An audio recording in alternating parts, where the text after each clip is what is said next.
तो एआई आपकी जॉब ले रहा है या नहीं ले रहा है, इस पर हमने कई बार बात करी, लेकिन एक बात बिल्कुल साफ है, एज अ डेवलपर एआई आपको एक्सपोज जरूर कर रहा है, एआई आपका प्रमोशन जरूर खा जाएगा अगर आप इन बातों पर आज जो मैं बात करने वाला हूं उन पर ध्यान नहीं दे तो। एक डेवलपर के तौर पे क्या होता है कि बहुत सारी हमारी आलसी यानी लेजी हैबिट्स होती हैं। जब एआई नहीं था यानी एआई के आने के पहले ये जो लेजी हैबिट्स थी चल जाती थी, काम हमारा चल जाता था। क्यों? क्योंकि एंड ऑफ द डे आप एक प्रोडक्ट तो शिप करते थे और वो प्रोडक्ट चल जाता था। तो अगर काम चलता है और चलता है वाला एटीट्यूड चल रहा था तो चल रही थी चीजें, पर अब एआई के आने से आप एक्सपोज होने वाले हो और बहुत हद तक प्रमोशन की दिक्कत है। क्योंकि मैं खुद देख रहा हूं बहुत सारे डेवलपर्स के साथ जिनके साथ मैंने पहले भी काम किया, अभी भी काम करता हूं, तो उनकी कुछ ये हैबिट्स है एआई एजेंट्स के आने से जो उनको थोड़ा थोड़ा, देखो ये नेगेटिव कंपाउंडिंग बड़ी स्लोली होती है, स्लोली डुबा रही है। क्या हैबिट्स हैं? सबसे पहली हैबिट है एब्सेंस ऑफ प्लानिंग, यानी कि हम प्लान नहीं करना चाहते एज अ डेवलपर। अब हमारे याद हो गई कि build me a travel app, ऐसा कुछ कि एक दो लाइन का प्रॉम्प्ट दे देंगे और उसके बाद कोडिंग एजेंट खचर मचर करता रहेगा 20 मिनट आधा घंटा कुछ बनाकर लाएगा और फिर आप बोलोगे अरे ये तो ऐसा नहीं बना। तो क्या प्रॉब्लम हो रही है कि आप अब स्पेकिंग में कैसा चीज होना चाहिए, प्लानिंग में, इन चीजों में आप भरोसा नहीं करते। इससे दिक्कत क्या होती है कि जो भी है आपका कोडिंग एजेंट, अगर कोडेक्स है, क्लॉड है, तो वो जो सबसे ज्यादा वो उसने जो एग्जाम्पल देखा है, क्योंकि ट्रेनिंग स्पेस में उसके पास एग्जाम्पल्स बहुत सारे हैं, वो क्लोजेस्ट एग्जाम्पल को बना देता है और फिर आप कहते हो कि यार इसमें तो कोई सोल ही नहीं है, इसमें तो कोई आत्मा ही नहीं है। पर गलती किसकी है? आपकी लेजीनेस की। दूसरी गलती जो आप करते हो वो आप करते हो कि एआई को अपना स्टैक चूज करने देते हो। तो आप एआई को बोलते हो ये बना दो। एआई जो ज्यादातर पाइथन और नोड.जेएस में ट्रेंड है वो मोस्टली पाइथन का कोड लिख देता है, बोलता है यार ये तो चल ही रहा है तो पाइथन ही करते हैं। कोई रिसर्च नहीं करा आपने कि आपको जो पूरी जो आपकी रिक्वायरमेंट है, आप किस चीज में कंफर्टेबल हो, लाइब्रेरीज क्या क्या सपोर्टेड है, कॉस्ट क्या आएगा होस्टिंग का, कॉस्ट क्या आएगा उसको रन करने का, कुछ भी नहीं। जो कोड जिस लैंग्वेज में, जिस स्टैक में, जिस लाइब्रेरी में एआई ने लिख दिया, आपने कहा नमस्ते बस बहुत बढ़िया है। तो अगर आप स्टैक अपना चूज नहीं कर रहे हो फिर दिक्कत होगी। तीसरी चीज जो बहुत बड़ी गलती है वो है कि नॉट डॉक्यूमेंटिंग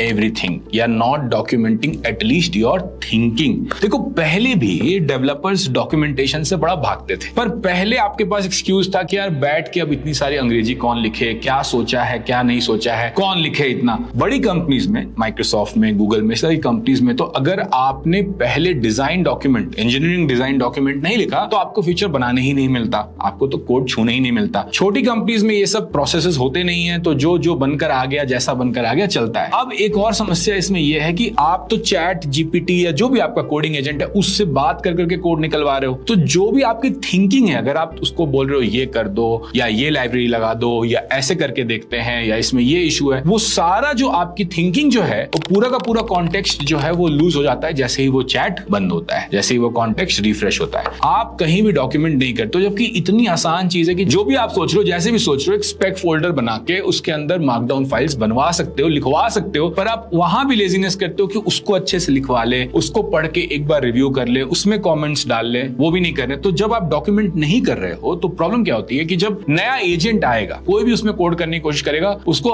पता ही नहीं है कि अरे भैया सोचा क्या था, हुआ क्या, ये वाली चीज क्यों की, वो वाली चीज क्यों नहीं की। कोई डिजाइन डिसीजन, कोई डॉक्यूमेंटेशन आपके कोड के अंदर नहीं रह जाता। चौथी चीज जो आप गलती कर रहे हो, और ये तो बहुत ही लेजी है, कि गिट की जो एक डिसिप्लिन थी पहले, वो आप बिल्कुल मतलब उसका राम नाम सत्य कर चुके हैं। इससे सबसे बड़ा प्रॉब्लम पता क्या होता है? आपको ही होता है। अभी आप क्या करते हो, एक मेन ब्रांच पे सारा डेवलपमेंट एजेंट से करवाते जाते हो। 2% कम लेजी हुए तो कभी कभी ब्रांच बना लेते हैं। करना आपको ये चाहिए कि अगर आप डॉक्यूमेंट करके एक फीचर के अंदर घुसोगे तो हर फीचर के लिए, हर बग फिक्स के लिए एक अलग ब्रांच बनना चाहिए। इसका एक बड़ा फायदा ये होता है, खासकर इन एजेंटिक कोडिंग टुडे, कि अगर एआई ने कुछ गड़बड़ कर दी, कुछ गलती कर दी, आप हमेशा वापस जा सकते हो मेन ब्रांच पे। अगर आप ब्रांच के अंदर हो तो आपका काम यह है कि जब भी कुछ भी थोड़ा मोड़ा भी चल रहा है, सही से बन रहा है, तो उसको कमिट करते जाएं पूरे टाइम, और कमिट भी ऐसा करें कि उसमें डिटेल्स हो कि भाई यहाँ क्या क्या हो गया, ताकि जब मैं वापस कहीं गलती से कुछ गड़बड़ी हो गई, एजेंटिक कोडिंग में, बड़े कोड बेसिस में ये बहुत होता है, तो जब भी गलती होगी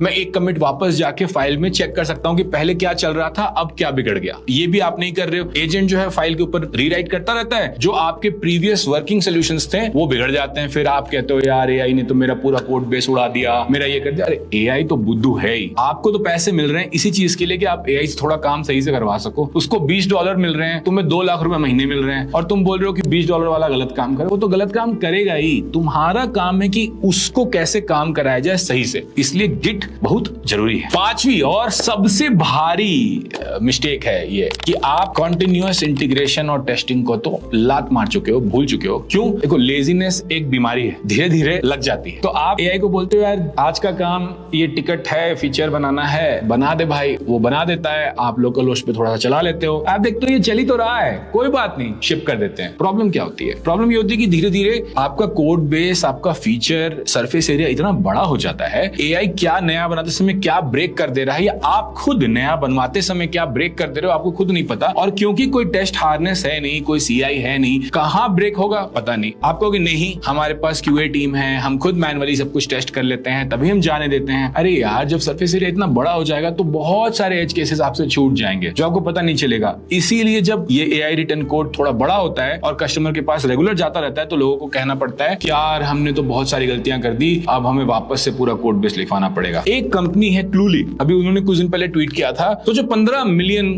फंडिंग उठाकर वो कह रहे हैं कि हमारा टेक डेट इतना हो गया है कि हमें अब बहुत सारा टाइम लग रहा है फीचर रिलीज करने में। क्यों होता है ऐसा टेक डेट? इन्हीं लेजी रीजन से टेक डेट इतना ज्यादा हो जाता है। और ये छोटे स्टार्टअप्स में तो ठीक है, चल जाता है। जहां ढंग की कंपनी में काम करोगे उसके बाद मैनेजर पकड़ के रिव्यू में लिख देगा कि भैया इनको तो कुछ आता नहीं। अगली गलती जो आप कर रहे हो वो आप कर रहे हो रॉन्ग प्रॉम्प्टिंग। इसमें आप क्या करते हो कि आप हो डेवलपर, पर आप बिहेव ऐसा करते हो कि आप कहीं के महाराजा हो, कि आपको न कोड समझने की जरूरत है, न फीचर का नाम समझने की जरूरत है, न फाइल का नाम समझने की जरूरत है। आप तो उसको एकदम अंग्रेजी में बोल रहे हो चीजें करने के लिए। इंस्टेड ऑफ सेइंग कि ये वाला जो रिएक्ट कंपोनेंट है, हेडर कंपोनेंट को एडिट करके ये चीज वहां डाल दो प्रॉपर टेक्निकल टर्म्स में लिखने की जगह, आप क्या करते हो कि ये वाला टेक्स्ट चेंज कर दो, ये सही नहीं लग रहा। अब एआई का काम है कि भैया वो जाके ढूंढे टेक्स्ट कहां है, नहीं है, क्या सही नहीं लग रहा, क्या सही करना है। तो आप स्पेसिफिक प्रॉम्प्ट्स देते हो जब आपको छोटे छोटे चेंजेस कराने होते हैं। तो और ये सब में है, आप कहते हो कि यार एपीआई बनाना है, तो आप कहते हो एक एपीआई बना दो ऐसे करके। अरे बताओ भाई किस राउटर में एपीआई को लगाना है, कैसे उसको इंडेक्स में डालना है, वेदर दिस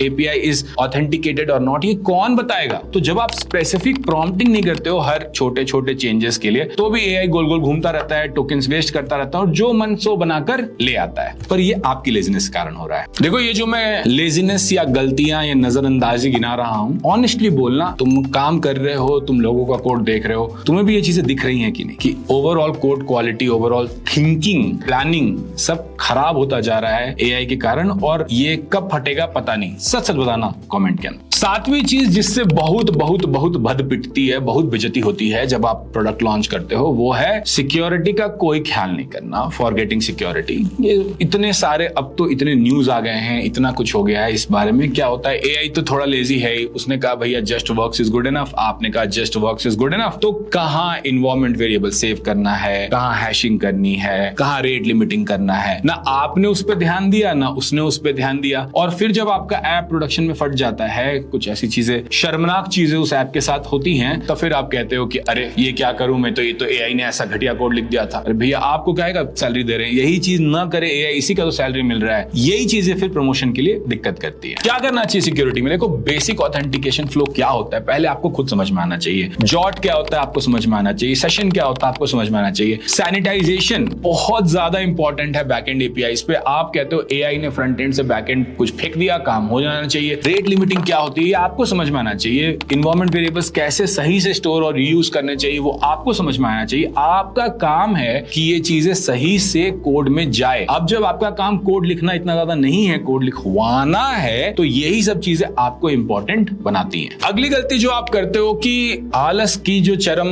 सीमा है वो पार कर जाते हो, और वो तो होना ही है, क्योंकि अब जो एआई कोड लिख कर देता है आप उस कोड को पढ़ते भी नहीं हो, कभी नहीं पढ़ते हो। Never reading the code AI has written, ये अब चल गया है। स्कैन अंडरस्टैंड भी नहीं करते हो। इसका प्रॉब्लम यह होता है, इसकी समस्या ये होती है कि जब फटता है तो सीधे सब कुछ प्रोडक्शन में फटता है, फिर डिबगिंग में इतना सारा टाइम लगाओगे। देखो एआई को तुम्हारे बिजनेस रूल्स नहीं पता, एआई को ये नहीं पता है कि किस तरह से इंपोर्ट करना चाहिए, क्या इंपोर्ट करना चाहिए। उसका काम है, देखो एआई का एक आरएल हैकिंग काम है कि भैया किसी तरह चला दो, चल जाना चाहिए, आउटपुट आ जाना चाहिए, ऑब्जेक्टिव पूरा हो जाना चाहिए, तो कुछ भी करके वो चला देता है। उस कोड को पढ़ते नहीं हो आप, उस कोड को रिव्यू नहीं करते। इनफैक्ट आप इतने लेजी हो जाते हो कई बार कि रिव्यू करने के लिए भी एआई को ही कहते हो कि सुनो भाई कोड रैबिट तुम रिव्यू कर दो। कोड की क्वालिटी खराब होती चली जाती है, आपको कोड की समझ नहीं होती है, बिजनेस के जो डिसीजंस हैं, जो बिजनेस के रूल्स हैं, वो कोई रिव्यू नहीं कर रहा। तो फिर जब चीजें फटती हैं तो आपको क्या डिबग करना है, कहां डिबग करना है, कुछ पता नहीं, सब कुछ एआई भरोसे। और फिर जब आप जाके कहो कि यार हमारे पैसे बढ़ा दो, तो सामने वाला,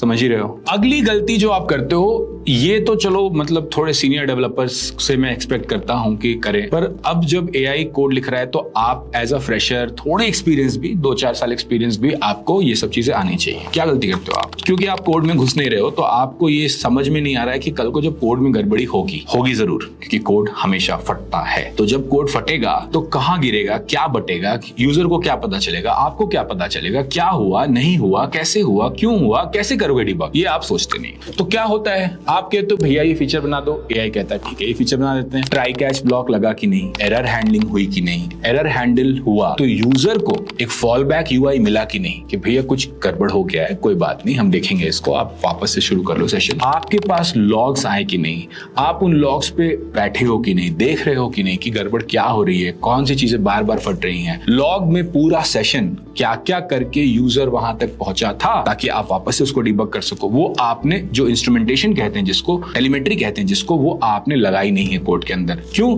क्योंकि अब आप कोड की क्वालिटी के लिए इन चीजों के बारे में आप सोच नहीं रहे हो। आप तो कह रहे हो भैया बन जाए उस तरफ फेंक दें, यूजर ही क्यूए करेगा। ठीक है यूजर को क्यूए भी करने दो, मान लेते हैं, पर जब यूजर बग रिपोर्ट करे तो आपको बग रिप्रोड्यूस तो करने आना चाहिए, या कि पूरा ऐप ही आपका फट जाए प्रोडक्शन में और आप फिर सोचते रहो कि अरे हुआ क्या, फिर एआई को बोलेंगे वो फिक्स करेगा, और फिर एआई भी फट जाता क्योंकि उसको भी नहीं पता, वो भी रिप्रोड्यूस नहीं कर पाता, उसके पास भी लॉग्स नहीं है, किसी के पास कोई कॉन्टेक्स्ट ही नहीं है, ना आपके पास ना एआई के पास, तो होगा क्या? तो ये जो आप कर रहे हो, error handling, fall back, logs, traces, कहीं कुछ नहीं डाल रहे हो, कोड एकदम जैसा तैसा फेंक दे रहे हो, इससे किसका नुकसान होगा, कौन होगा फायर? क्या लगता है आपको? 10वीं जो बड़ी गलती कर रहे हो आप, ये सबका एक, अगर ये गलती ना करो तो बढ़िया हो जाए, वो है कि आप अब कोड को ऑडिट नहीं करते। ऑडिट का मतलब क्या होता है? सिक्योरिटी की बात हमने करी अभी तक, हमने लॉगिंग की बात करी, पर और भी चीजें होती है। क्या आपका कोड मोबाइल फ्रेंडली या रिस्पॉन्सिव है? क्या आपका कोड एक्सेसिबल है? क्या आपका कोड कैश फॉलो करता है? क्या आपका कोड परफॉर्मेंट है? ये कौन देखेगा? यूजर देखेगा, उसकी प्रॉब्लम है, या एआई देखेगा, उसकी समस्या है? नहीं, ये आपकी समस्या है। तो आपको पीरियोडिकली थोड़े टाइम पे इन चीजों के भी ऑडिट करते रहना चाहिए कि भाई ये जो मैंने अभी कुछ टर्म्स फेंक दिए, ये सारे टर्म्स आपको पहले समझ में आते हैं कि इससे होता क्या है, इसमें जरूरी क्या है, इसमें कोड में होना चाहिए, नहीं होना चाहिए, क्या दिखना चाहिए, हमारे रिक्वायरमेंट्स हैं कि नहीं है। अगर आप ऑडिट नहीं कर रहे हो, सिक्योरिटी और लॉगिंग तो मैंने कहा ही, एरर हैंडलिंग तो मैंने कहा ही, बट इसके अलावा ये सारी चीजें भी आपका काम है ऑडिट करना, कोड को और रोबस्ट बनाना कि वो अलग अलग डिवाइसेस पे, अलग अलग कंडीशंस में अच्छे परफॉर्मेंस के साथ चल पाए। और अब सबसे बड़ी गलती जो आप अपने करियर के साथ कर रहे हो, एआई एजेंट से कोड लिखवाने के साथ साथ, आपको लगता है कि अब बेसिक्स या फंडामेंटल्स की क्या जरूरत है, अब मैं क्यों सॉफ्टवेयर आर्किटेक्चर समझूं, अब मैं क्यों डिजाइन पैटर्न समझूं, अब मैं क्यों डेटाबेस इंटरनल समझूं, अब मैं क्यों डेटा स्ट्रक्चर समझूं, मैं क्यों सिस्टम आर्किटेक्चर समझूं, ये सब की क्या जरूरत है? हम एआई को कह देते हैं, एआई कर देता है, हल्का फुल्का बग आता है उसको फिर एआई को कह देते हैं, वो कर देता है। तो देखो भैया एक बात समझ लो, एआई एक बड़ा इंटर्न लेवल का कोडर है, उसको ज्यादा ट्रस्ट करोगे तो दिक्कत होगी, और अगर आपको नहीं आएगा तो एआई पता है क्या स्केल करेगा? एआई आपके इग्नोरेंस को, आपके लेजीनेस को स्केल करेगा आपके प्रोडक्ट के अंदर, आपके कोड के अंदर। पढ़ोगे लिखोगे तो बनोगे नवाब, यहाँ पे बहुत सही होता है, क्योंकि अगर आप ये सब चीजें जानते हो, अगर आपके बेसिक स्ट्रांग है, अगर आप रीजन कर पाते हो, प्लान कर सकते हो एआई के साथ, तो आप बेटर कोड लिखवा पाओगे, बेटर प्रोडक्ट बना पाओगे।